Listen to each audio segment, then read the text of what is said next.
자, 이번 시간은 두 번째 기본 개념 대립 형질에 대한 내용 들어가겠습니다. 대립 형질은 뭐 그렇게 어려운 개념은 아니고요. 어떻게 생각을 하시면 되냐면 우리가 앞에서 배웠던 유전 형질별, 예를 들면 콩의 모양에 대해서 이제 두 가지 형질이 세부적으로 나눠졌었죠. 그랬을 때 그렇게 세부적으로 나눠준 형질들 간의 관계를 우리가 대립 형질이다라고 표현을 합니다. 예를 들면 콩의 모양에 대해서 대표적으로 둥근 콩하고 주름진 콩으로 세부적으로 나눌 수 있었죠. 그래서 이 둘의 관계를 대립 형질 관계다라고 보시면 되고요. 그 다음에 콩의 색깔에 대해서도 뭐 두 종류, 노란색과 녹색, 이 형질이 관계가 바로 대립 형질이 되는 거고요. 콩의 키에 대해서도 이제 큰 키와 작은 키가 있으면 역시 이 형질들 간의 관계가 대립 형질이다 보면 되겠습니다. 뭐 당연한 거겠지만 주름진 콩과 노란색 콩은 대립 형질로 보면 안 되겠죠. 서로 표현되는 형질의 자체가 서로 다르기 때문에 대립 형질의 관계를 보시면 안 되겠습니다. 자, 그 다음 이제 우리 사람으로 가게 되면요. 사람 같은 경우는 ABO식 혈액형이라는 형질이 있고요. 이때 ABO식 혈액형이 총 4종류로 나누게 됩니다. 그러면 A형, B형, AB형, O형 이들의 관계를 우리가 바로 대립 형질들의 관계다라고 보시면 되고요. 자, 그 다음 이제 우리 인간에게 나타나는 형질 중에 또 하나가 이제 색 구분과 관련돼 있습니다. 형질이 있는데요. 색을 구분할 수 있느냐 없느냐, 구분할 수 없는 경우를 생맥, 그런 경우를 정상을 하는데 역시 정상과 생맥의 관계를 대립 형질로 보시면 되고요. 자, 그 다음에 혈액 운고에 대해서도 혈액 운고가 정상적으로 잘 이루어지는 사람이 있는 반면 그렇지 않는 사람이 있습니다. 그래서 이 정상과 이 혈액병의 관계도 대립 형질이 되는 건데 형질이 좀 비슷해 보이는 게 있어요. 이 정상과 이 정상은 다른 정상이죠. 다른 형질에 대한 정상입니다. 그러면 이 정상과 이 생명에 대한 형질은 대립 형질 관계로 절대 보면 안 되겠죠. 뭐 당연한 내용이겠습니다. 자, 그 다음에 다시 식물로 들어오게 되면 이제 콩 중에서요. 콩깍지 색깔이 있죠. 헷갈리지 말게 콩하고 콩깍지는 다른 거죠. 콩을 쌓고 있는 그 주머니와 같은 껍질을 우리가 이제 콩깍지라 표현하게 되는 거고요. 이때 콩깍지 색깔도 크게 노란색하고 녹색이 있으면 이 형질과 이 형질이 대립 형질인 거지, 이 노란색과 이 녹색이 대립 형질이 관계다라고 보시면 안 되겠습니다. 자, 그 다음에 이제 세 번째 개념입니다. 자, 단성이냐, 양성이냐, 삼성이냐, 사성이냐, 오성이냐 되셨죠? 자, 이것들의 뜻을 설명하기 전에 일단 기본적으로 유전에 대한 문제는 무슨 문제가 많이 나오냐면 양성 유전에 대한 문제가 많이 나오게 됩니다. 그럼 양성 유전 해석하려면 당연히 뭐가 기본으로 깔려 가야 되냐면 단성 유전이 기본으로 깔려 들어가야 되고요. 이걸 해석을 해서 양성 유전으로 이제 응용을 할 거고요. 그 다음에 양성 유전을 확인을 하게 되면 이걸 바탕으로 삼성이나 사성이나 오성이나 육성이나 7성이나 8성 이들의 관계까지 우리가 더 나아가서 확대해서 응용해서 관계를 확인할 수 있습니다. 그럼 이 개념의 뜻이 뭐냐면 단성 유전은요, 형질 중에서 이제 한 가지 유전 형질에 대한 유전 현상만을 다루는 겁니다. 예를 들면 저희가 그동안 배웠던 콩의 형질 크게 주로 세 가지를 배웠잖아요. 콩의 모양과 콩의 색깔과 콩의 키, 그 중에서 콩의 모양에 대한 형질만 다뤄야 되겠다. 그러면 단성 유전이 되는 거고, 또는 콩의 색깔에 대한 유전 현상만 다뤄야 되겠다. 그런 유전 현상만 다루는 거를 우리가 단성 유전이다라고 표현을 합니다. 됐죠? 자, 그러면 양성 유전 같은 경우는요, 몇 가지 유전 형질을 두 가지 유전 형질을 동시에 다루는 거죠. 예를 들면 콩의 모양과 콩의 색깔과 관련된 유전 현상을 동시에 다뤄보는 것, 또는 콩의 색깔과 콩의 키에 대한 유전 형질을 동시에 다뤄보는 이런 식의 내용들을 양성 유전이다라고 표현을 하게 되고요. 그럼 삼성 유전 같은 경우는 몇 가지 형질을, 그렇죠, 세 가지 유전 형질을 동시에 다루게 되는 거고, 4성, 5성, 6성을 하면 4가지 유전 형질, 5가지 유전 형질, 6가지 유전 형질들을 동시에 다루겠다는 얘기가 됩니다. 그렇죠? 가장 기본 바탕은 단성 유전이고요. 그럼 삼성부터 해석하려면 뭘 알아야 됩니까? 양성 유전의 관계를 알아야 나중에 이 이상의 유전 현상들을 찾아낼 수 있습니다. 분석할 수 있게 되고요. 그렇죠? 자, 그 다음에 이제 네 번째 개념입니다. 자, 우성과 열성에 대한 개념이고요. 이거는 멘델의 가설을 설명할 때 멘델의 두 번째 규칙이 있었죠. 규칙을 설명하기 위해서 멘델이 내세웠던 법칙 중에 하나였죠. 우성과 열성을 정의해봐라 그러면 한 가지 형질에 관여하는 두 종류의 대립 유전자가 한 개체 내에 같이 존재할 경우에 대해서 두 유전자가 결정하는 형질이 다 나오는 게 아니라 그 그 형질이 표현됨에 있어서 우선순위가 있다고 그랬고요. 우선순위가 우선인 유전자를 우성 유전자, 그렇지 않은 유전자를 열성 유전자다라고 정의했었습니다. 그렇죠? 그래서 그 당시에 배웠던 대표적인 사례가 콩의 모양에 대해서 둥근 콩을 결정한 유전자하고 주름진 콩을 결정한 유전자 두 종류의 대립 유전자가 이런 식으로 같이 존재할 경우에 대해서 라지 A가 우성 유전자라면 이거는 우성 유전자에 의한 형질만 나타난다는 점이죠. 되셨죠? 그죠? 자, 우성과 열성 유전자를 표현을 할 때요, 여기 이와 같은 식으로 이제 기호를 표현하게 되는데, 예를 들면 라지 A 유전자가 스몰 a에 대해서 우성이다라고 표현을 할 때 이제 수학식 기호를 따와서 표현을 하는데요, 그 수학식 기호 중에서 부등호 기호를 따오게 됩니다. 수학에서 부등호의 뜻은 수학적인 크기가 a가 크다는 얘기잖아요. 근데 생명과학에서 우열 관계를 따지는 부등호는 그런 뜻이 아닙니다. 표현됨에 있어서 우선순위를 갖는다는 뜻이에요. 됐죠? 자, 그 다음 이제 우성과 열성, 즉 이거를 설명했던 멘델의 법칙이 우열의 법칙이었는데, 이제 우열의 법칙으로 설명할 수 없는 예외 현상들이 있습니다. 그 현상들을 여기서 미리 한번 잡고 가도록 하겠습니다. 자, 첫 번째가 불완전 우성이고요. 두 번째가 공동 우성인데, 이들의 개념의 차이들을 이제 하나하나 설명을 해보도록 하겠습니다. 자, 불완전 우성으로 설명되는 대표적인 유전 현상에 대한 사례는 반드시 외우셔야 되고요. 분꽃의 꽃 색깔과 관련된 유전 현상이 대표적인 우열의 원리가 적용되지 않는 유전 현상입니다. 그럼 분꽃의 꽃 색깔에 관여하는 유전자가요, 대립 유전자의 종류가 두 종류가 있는데, 하나 유전자를 라지 R 유전자라고요, 또 하나 유전자를 라지 W 유전자다라고 표현을 해보겠습니다. 그럼 이 유전자들이 바로 이 꽃의 색깔을 결정하게 되는데, 라지 R 유전자는 붉은색을 결정하게 되고요, W 유전자는 흰색을 결정하게 됩니다. 됐죠? 그럼 이 유전자가 이 분꽃이라는 식물 개체의 체세포 내에 존재할 때는 예전에 설명했지만, 식물들 같은 경우는 유전자가 존재할 때는 성염색체를 생각하지 말고 무조건 상염색체로 생각하라 그랬죠. 그래서 이 두 종류 유전자가 식물의 체세포에 상염색체 존재하기 때문에 두 종류 유전자가 이 하나의 체세포에 존재할 때는 반드시 몇 개씩, 그렇죠, 이렇게 두 개씩 존재할 수밖에 없는 거죠. 됐죠? 그럼 얘는 당연히 무슨 색? 붉은색이 되고요, 얘는 당연히 흰색이 되는 거고. 됐습니까? 그럼 이 유전자는 우열의 원리가 적용된다라면 붉은색만 나오거나 뭐만 나와야 되는데, 분홍색만 나와야 되는데, 이놈이 무슨 색이 나오냐면 분홍색이 나오더라는 얘기죠. 그러면 두 유전자에 의해서 결정되는 형질에 무슨 형이? 중간형의 형질이 나오는 현상입니다. 이해되셨습니까? 그럼 두 유전자가 하나만 표현된 게 아니라 둘 다 표현됐는데, 둘 다 표현된 형질이 섞여서 나온다는 얘기죠. 중간형으로. 그래서 R과 W라는 유전자의 관계는 우열 관계가 분명하지 않다라고 표현하는 거고, 그래서 이 두 유전자의 관계를 불완전 우성이라고요.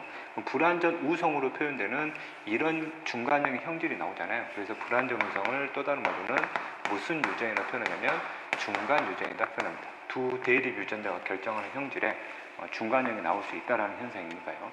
되셨죠? 자, 그 다음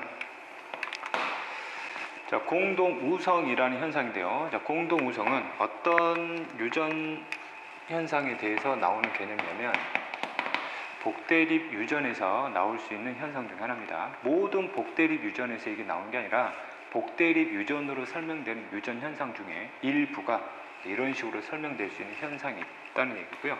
이 사례도 반드시 꼭 외워야 되고요. 그 사례가 우리 사람에게서 나타나는 형질 중에서 ABO식 혈액형이 있습니다. 중학교 때 다들 배우셨겠지만 ABO식 혈액형에 관여하는 대립 유전자가 몇 종류가 있다? 세 종류가 있습니다. 그래서 복대립 유전의 정의가 한 가지 형질에 관여하는 대립 유전자가 세 종류 이상인 건데, ABO식 혈액형은 정확히 세 종류가 관여를 하거든요. 그래서 얘를 복대립 유전을 보는 거고, 이때 유전자의 종류가 이제 세 종류 있다 가정을 하는 겁니다. 그래서 라지 A 유전자가 있고요, 라지 B 유전자가 있고요, 그 다음 라지 O 유전자가 있습니다. 됐죠? 그 다음 이것까지 외우셔야 되는데, ABO식 혈액형은 현재 우리 사람이 갖고 있는 유전자고요. 그럼 이 유전자가 우리 사람이 갖고 있는 염색체에 있어야 되는데, 그 염색체 중에서 무슨 염색체에 존재하는 유전자냐면 상염색체에 존재하는 유전자입니다. 됐죠? 그럼 상염색체 중에서도 몇 번 염색체에 있는 유전자면 1번 염색체에 있는 유전자입니다. 물론 이 번호까지 외울 필요는 없으시고요, 여기까지는 외워두셔야 됩니다. ABO 혈액형은 상염색체에 있다.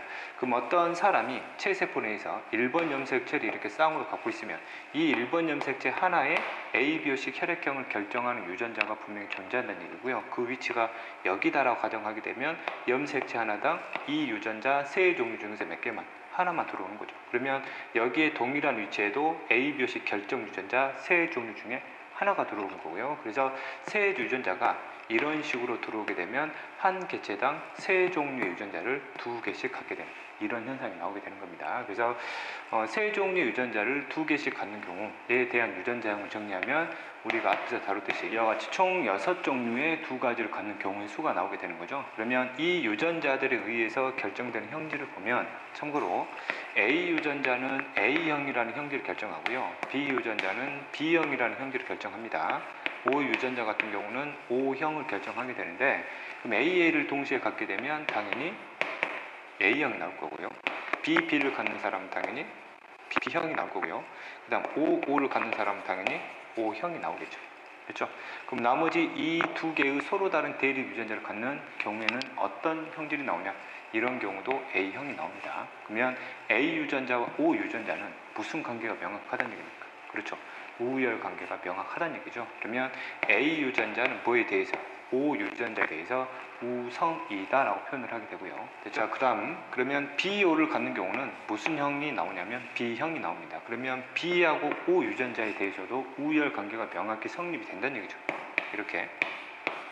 그럼 이 각각의 두 유전자의 관계는 우열의 원리로 설명이 가능한 현상입니다. 아셨죠? 근데 A, B형입니다. 그럼 A, B형에 대해서도 우열 관계가 명확하다라면 이놈이 A형만 나오거나 B형이 나야 되는데 이놈이 두 형질이 다 같이 나옵니다. 그래서 얘들을 A형이라 할 수도 없고 B형이라 할 수도 없어서 한꺼번에 무슨 형이라 표현하냐면 A, B형이다 라고 표현을 합니다. 그러면 A 유전자와 B 유전자의 관계는 우열 관계를 명확히 따질 수가 없다는 얘기가 되는 거고요. 됐죠? 그러면 A 유전자와 B 유전자는 그럼 불완전 우성 관계냐라고 물어볼 수 있습니다. 그럼 불완전 우성이 되려면 각 유전자가 결정하는 형질에 무슨 형이 나와야 되냐면 중간형이 나와야 되는데 얘는 중간형이 나오는 게 아니거든요. 두 형질이 뚜렷하게 다 나오는 겁니다. 그래서 얘들은 불완전 우성을 볼 수도 없습니다. 그래서 이 현상은 중간 유전으로 해석을 안 하는 거죠. 그래서 얘들은 유전자 위치 간에 두 유전자가 완전히 뚜렷하게 다 나오기 때문에 유전자에 대해서 형질을 드러냄에 있어서 유전자의 위치가 서로 동등한 위치에 있다라고 표현을 하게 되고요. 그래서 A 유전자, B 유전자, O 유전자에 대한 관계를 표현할 때 A 유전자와 B 유전자는 형질을 표현함에 있어서 위치가 동등하다라고 표현을 하게 되고요. 그럼 이 두 유전자는 뭐에 대해서? O에 대해서는 완전 우성이다라고 표현을 하게 되는 겁니다. 되셨죠? 이렇게. 그래서 이 과정, 이 유전자의 관계 중에서 우열의 원리로 설명할 수 없는 게 바로 A 유전자와 B 유전자의 관계죠. 그러면 이 A 유전자와 B 유전자는 한꺼번에 뭐에 대해서 우성이니까? O에 대해서 우성이니까 이거를 무슨 우성이다? 공동 우성이다라고 표현을 하게 됩니다. 되셨죠? 그럼 이게 왜 우열의 원리에 의해 상황이 돼요? A 유전자와 B 유전자 이 둘의 관계가 우열 관계가 성립이 안 되기 때문입니다. 되셨죠? 이렇게. 자, 다음은 5번째 개념입니다. 유전자형과 표현형에 대한 개념입니다. 됐죠? 유전자형은 한 개체가 가지고 있는 형질에 대한 유전자의 조합을 전부 다 표현해 주는 것을 유전자형이다라고 표현을 하고요. 표현형 같은 경우는 그 유전자의 조합 중에서 형질별로 실제 드러난 표현형 있죠. 그렇죠? 그럼 그 표현형을 결정한 유전자만 표현하는 것을 우리가 표현형이다라고 표현을 하는데 말로 표현은 복잡하죠. 그래서 실제 A를 가지고 설명을 좀 하겠습니다. 자, 첫 번째 단성 유전에 대한 사례입니다. 단성 유전이요. 예를 들면 콩의 모양에 대해서 두 종류의 대립 유전자 라지에, 수모레가 있고요. 라지에는 둥근 콩, 수모레는 주름진 콩. 라지에가 수모레에 대해서 완전 우성이다라고 가정을 하겠습니다. 그러면 콩이기 때문에 이 유전자는 한 개체당 유전자를 반드시 2개를 갖겠죠. 왜? 콩은 식물이고 식물은 상염색체만 생각하라 그랬고요. 그럼 이 유전자가 상염색체이기 때문에 당연히 유전자는 반드시 2개씩 갖게 되는 거죠. 그렇죠? 자, 그러면 예를 들면 이런 경우다라고 가정을 하겠습니다. 현재 라지에이를 갖는 개체가 있다 가정하겠습니다. 그럼 이 개체의 콩의 모양에 대한 유전자형을 표현해봐라 그러면 이 유전자를 전부 다 뭐하라는 얘기냐면 적으란 얘기입니다. 그렇죠? 자, 그 다음 어떤 개체는 콩의 모양 유전자가 라지에 20개가 있어요. 그럼 유전자형 적어봐라 그러면 large, small a다라고 적으시면 되고요. 자, 어떤 유전자가 small a, small a를 갖고 있습니다. 그러면 A 유전자형은 small a, small a 이렇게 전부 다 적어주는 거를 유전자형이다 라고 표현을 하고요. 그럼 표현형은 뭐냐면 이 유전자들 중에서 실제 겉으로 드러내게 한 유전자를 이제 기호로 표현하는 건데, 이제 방법이 두 가지 방법이 있습니다. 첫 번째 방법이 대괄호를 치는 방법이 있습니다. 그렇죠? 대괄호를 치는 거는 여기 두 개의 유전자 중에서 실제 형질을 결정 지어준 유전자 한 종류만 적어주란 얘기죠. 그러면은 어차피 두 유전자가 라지 A에 의해서만 형질이 결정되기 때문에 대괄호를 쳐가지고 둘 중에 이렇게 하나만 적어주면 되는 겁니다. 그럼 둥근콩이다 라는 표현이 되는 거고요. 그럼 얘는 마찬가지로 우열관계가 뚜렷하니까 스몰 a에 의해서는 형질이 안 나옵니다. 라지 a에 의해서만 형질이 나오니까 대괄호 쳐가지고 라지 a다 라고 적어주는 거죠. 그렇죠? 그럼 얘 같은 경우는 이제 스몰 a가 두 개니까 대괄호 쳐서 스몰 a에 의해서 형질이 결정된다 해서 스몰 a 대괄호 이렇게 마무리 지어주면 되겠죠. 그렇죠? 자, 그 다음에 표현형을 표현하는 두 번째 방법입니다. 유전자형을 변형시키는 방법이거든요. 유전자형을 변형시키는 방법. 자, 보겠습니다. 현재 이 유전자는 우성 유전자를 두 개를 다 갖고 있죠. 그렇죠. 그래서 이거를 변형시킬 때는 라지 A 유전자, 우성 유전자가 있으면 나머지 유전자는 볼 필요가 없다는 얘기죠. 열성이 있든 우성이 있든 A는 어차피 이 유전자에 의해서 표현이 결정될 거니까. 그래서 유전자형을 변형시켜서 표현형을 표현할 때 우성 유전자가 있으면 우성 유전자 하나만 적어주고 나머지 유전자는 이와 같이 밑줄을 쳐가지고 생략을 시킨다는 뜻입니다. 그렇죠? 그럼 얘도 마찬가지로 이걸 변형시키면 스몰 a는 표현이 안 되잖아. 그럼 라지 a에 의해서만 표현되니까 라지 a 해놓고 나머지 유전자는 그대로 생략시켜 버리는 거죠. 됐죠? 그 다음에 세 번째 보겠습니다. 그럼 세 번째 같은 경우는 열성 유전자만 갖고 있잖아. 근데 이거를 이런 식으로 표현하게 되면 스몰 a 밑줄 이런 식으로는 표현하지 않습니다. 왜냐하면 뒤에 생략시킨 거에 대해서 라지 a가 있을 수도 있기 때문에 이 유전자형을 이런 유형으로 표현형으로 표현할 때는 반드시 유전자형과 똑같이 적어줘야 됩니다. 되셨죠? 그래서 표현형을 표현하는 두 번째 방법입니다.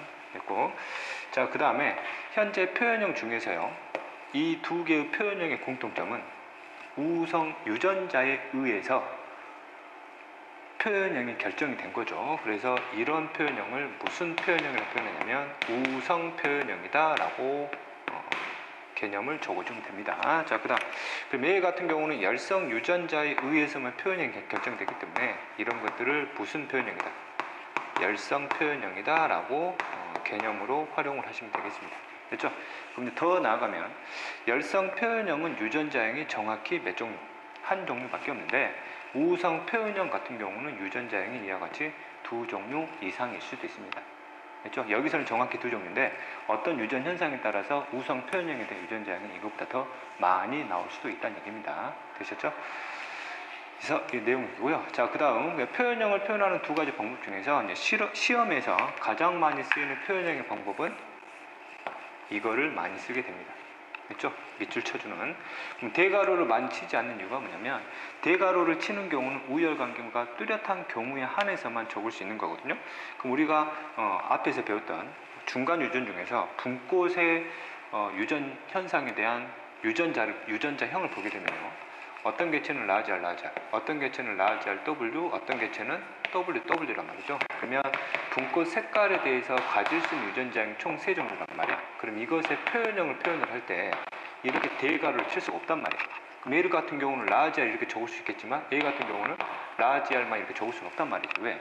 두 형질의 중간형이 나오니까. 그래서 대괄호를 많이 활용하지 않는 이유가 이런 유전 현상이 있기 때문이어서 유전자형을 변형시키는 표현형을 많이 쓴다는 얘기예요. 그러면 이런 식으로 우열관계가 뚜렷하지 않는 경우에 표현형은 도대체 어떻게 표현하냐 그러면 유전자형하고 똑같이 표현을 해줘야 된다는 얘기죠. 표현형.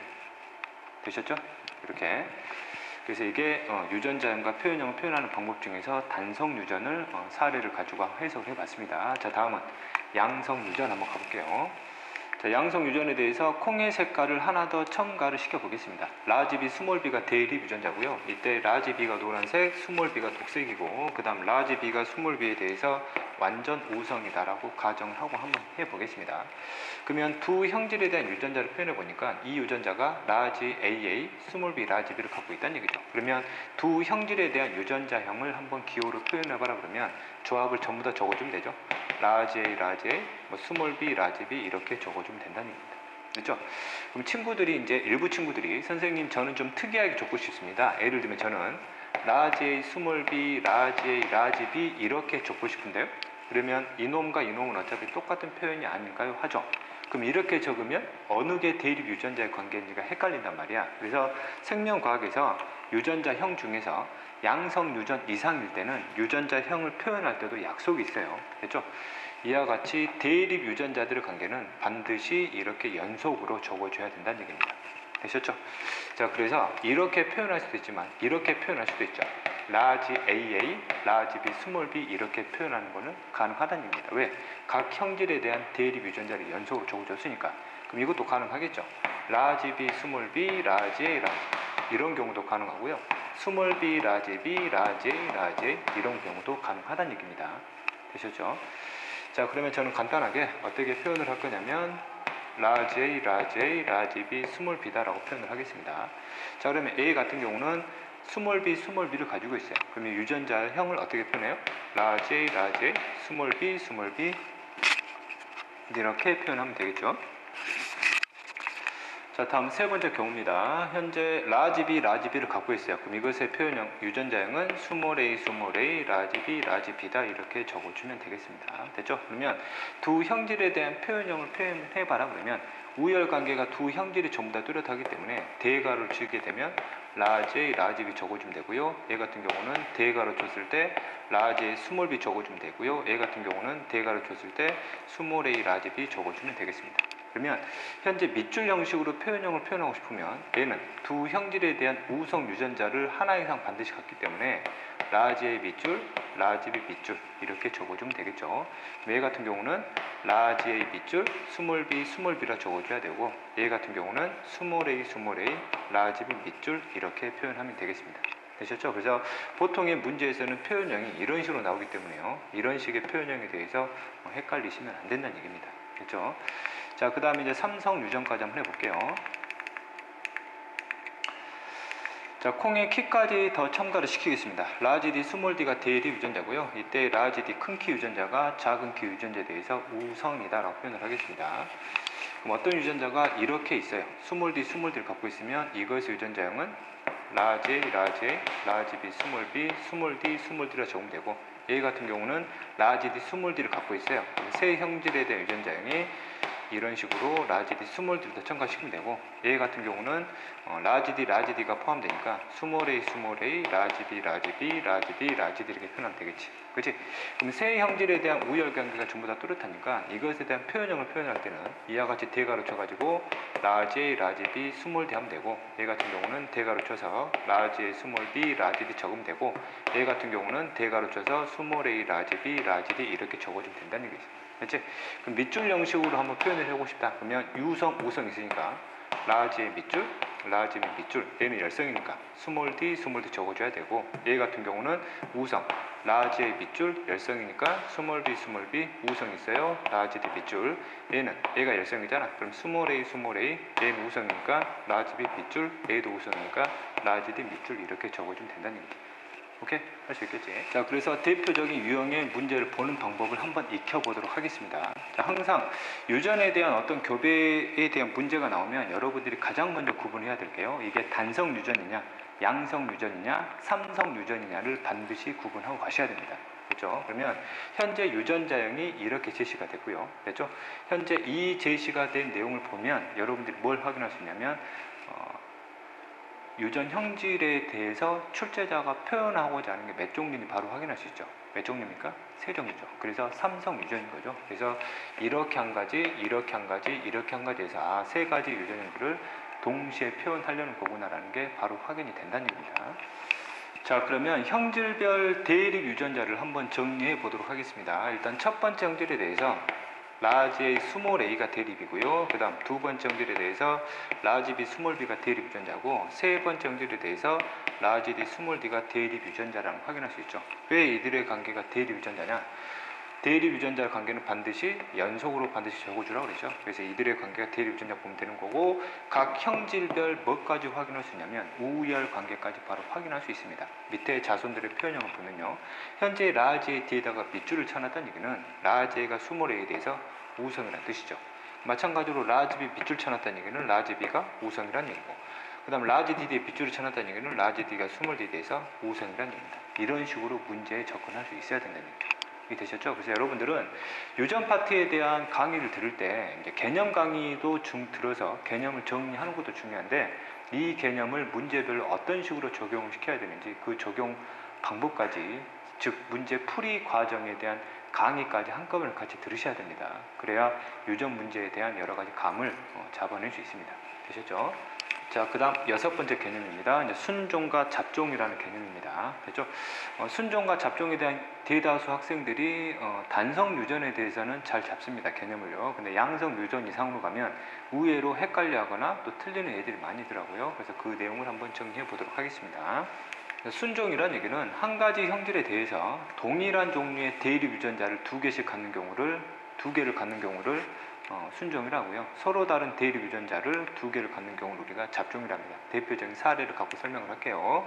순종과 잡종에 대해서 동일한 말로 쓰이는 단어가 두 개가 더 존재합니다. 그것까지 반드시 외우셔야 됩니다. 자, 순종과 똑같은 말이 호모다라고 부르기도 하고요. 잡종과 똑같은 말을 헤테로라라고 부르기도 합니다. 호모하고 헤테로고요. 또 다른 똑같은 말이 순종을 동형접합자다 부르기도 합니다. 동자가 같을 종자고요. 그 다음에 잡종 같은 경우는 이형접합자다라고 표현을 하기도 합니다. 그래서 이 세 가지 단어들의 개념이 전부 다 똑같다라는 걸 좀 이해를 하셔야 되고요. 대표적인 사례를 갖고 한번 설명해 보도록 하겠습니다. 자, 단성 유전에 대해서 콩의 모양에 대한 유전자가 대립 유전자 두 종류가 있고요. 이것들을 한 개체가 유전자를 두 개씩 갖는 경우죠. 라지 AA, 라지 A, 스몰 A, 스몰 A, 스몰 A. 그럼 이 유전자형을 순종과 잡종으로 구분해 봐라 그러면 얘는 순종이죠. 순종이면서 호모이면서 동형접합자고요. 얘 같은 경우는 잡종이면서 헤테로이면서 이형접합자입니다. 얘 같은 경우는 순종이면서 호모이면서 동형접합자다 표현하면 되는 거죠. 아까도 말씀드렸듯이 대다수 학생들이 단성 유전에 대한 순종, 잡종 구분을 잘합니다. 자, 그러면 양성 유전을 가지고 순종과 잡종을 한번 구분해 보도록 하겠습니다. 자, 현재 콩의 모양에 대해서 대립 유전자가 라지 A, 스몰 A가 있고요. 콩의 색깔에 대해서 대립 유전자가 라지 B, 스몰 B가 있다 가정을 했을 때 두 형질된 유전자를 두 개씩 갖는 경우죠. 이렇게. 그럼 첫 번째가 라지 A, 라지 A, 라지 B, 라지 B입니다. 그러면 순종이 잡종이 그러면 순종이다 표현하면 되겠죠. 또는 호모다 또는 동형접합자다 보면 되겠습니다. 그럼 두 번째 사례 볼게요. 그럼 두 번째 사례는 스몰 A, 스몰 A, 라지 B, 라지 B라는 얘기죠. 그럼 얘는 순종이니 잡종이니 그러면 대다수 일부 애들이 뭐라 대답하냐면 잡종이다라고 표현을 합니다. 이거는 순종입니다. 됐죠? 그래서 양성 유전 이상에서요, 순종과 잡종을 표현할 때는 이 두 형질을 합쳐서 표현하는 게 아닙니다. 형질별로 따로 나눠서 표현을 해야 되고요. 그래서 콩의 모양에 대해서 순종이면서 콩의 색깔에 대해서 순종인 거죠. 그렇죠? 그럼 얘도 마찬가지로 형질별로 따로 해석을 해야 돼. 콩의 모양에 대해서 순종, 콩의 색깔의 순종. 그래서 두 형질 전부 다 순종인 거를 정확하게 무슨 순종이라냐면 양성 순종이다 표현합니다. 그렇죠? 그럼 그 밑에도 보면 라지 A, 라지 A, 스몰 B, 스몰 B란 말이야. 얘도 두 형질에 대해서 전부 다 순종이니까 정확한 개념으로는 무슨 순종이 되는 거예요? 양성 순종이 되는 겁니다. 근데 문제에서는 보통 양성 순종 또는 삼성 순종, 사성 순종이 되든 간에 보통 이 개념을 생략시켜서 이런 것들을 한꺼번에 순종이다 표현하게 되는 거거든요. 그러면 양성 유전 이상부터 순종이다 그러면 가질 수 있는 유전자형들이 이렇게 다양할 수 있다는 것도 생각하셔야 됩니다. 되셨죠? 자, 그 다음에 네 번째 사례 보겠습니다. 자, 네 번째는 라지 A, 스몰 A, 라지 B, 라지 B입니다. 이거는 순종이 잡종이 그러면 정말 대다수 애들이 잡종이오다라고 표현을 합니다. 다시 한번 얘기하지만 순종과 잡종을 표현할 때는 형질별로 따로 표현을 해야 되죠. 콩의 모양에 대해서는 잡종인데 콩의 색깔에 대해서는 순종이라는 얘기입니다. 되셨죠? 형질별로 따로 설명을 하셔야 되고요. 그럼 밑에가 스몰 a, 라지 b, 스몰 b란 말이야. 그럼 이런 경우도 콩의 모양에 대해서는 순종인데 콩의 색깔에 대해서는 잡종이라는 얘기죠. 그래서 전체적으로 해석하면 안 돼요. 다시 한번 형질별 따로따로 순종, 잡종 구분해야 되나. 마지막이 라지 A, 스몰 a, 라지 b, 스몰 b가 있어요. 그러면 콩의 모양에 대해서도 잡종이고 콩의 색깔에 대해서도 잡종이란 말이에요. 그럼 이런 경우는 무슨 잡종이다라고 표현하냐면 양성 잡종이다라고 표현합니다. 그렇죠? 양성 잡종 개념 좀 반드시 좀 익혀두시고요. 앞으로 양성 잡종과 관련된 문제들이 많이 나옵니다. 되셨죠? 나중에 그 이유는 충분히 문제를 풀다 보면 이해가 될 겁니다. 왜 양성 잡종이 문제가 많이 나올 수밖에 없느냐. 그렇죠? 어쨌든 이 시간은 순종과 잡종까지 해서 기본 개념 다루는 거고요.